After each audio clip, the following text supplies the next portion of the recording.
Hey there, Cinephiles. Today I'm doing a mini review for Licorice Pizza. This is the final stop on my Paul Thomas Anderson journey, going through every single one of his films up until One Battle After Another. And funny enough, Licorice Pizza was one of my first Paul Thomas Anderson movies, which I was not a fan of back then. And now, having seen all of his movies in chronological order, still not one of my favorites, if I'm being honest. There are many things to love about this movie. Once again, the visual style that Paul Thomas Anderson is able to extrapolate from every single one of his films. It's just so impressive and mesmerizing. The performances at hand are also really, really good. Alana Haim plays this character very, very well, even though I don't love the character, and not to mention the full circle moment of having Philip Seymour Hoffman's son, Cooper Hoffman, starring in a Paul Thomas Anderson movie.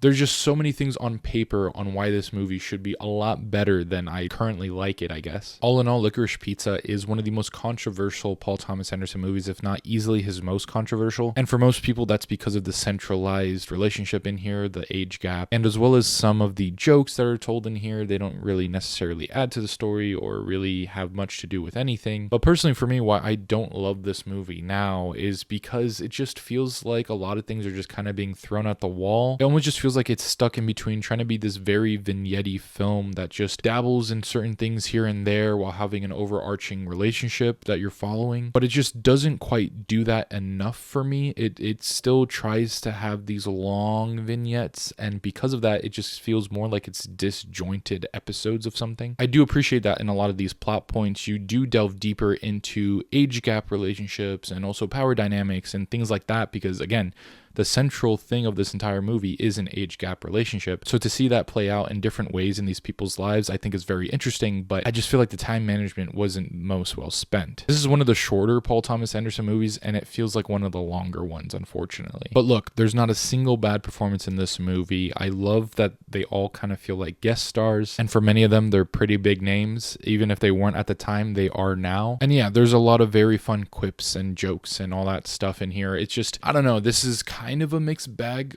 according to Paul Thomas Anderson standards, of course. And I'm ultimately still positive on the movie because there are so many good things about it. I just don't know if anyone's going to really love this movie if you already felt not really the best about it the first time you saw it. I give Licorice Pizza a 3 out of 5 stars. But alright, those are my quick thoughts on Licorice Pizza. Be sure to let me know what you think of it down in the comments below. As I was saying, guys, for liking, commenting, and subscribing. And before I go, let me know your favorite Paul Thomas Anderson movie down in the comments too. But alright, as always, thank you guys for watching, liking, and subscribing.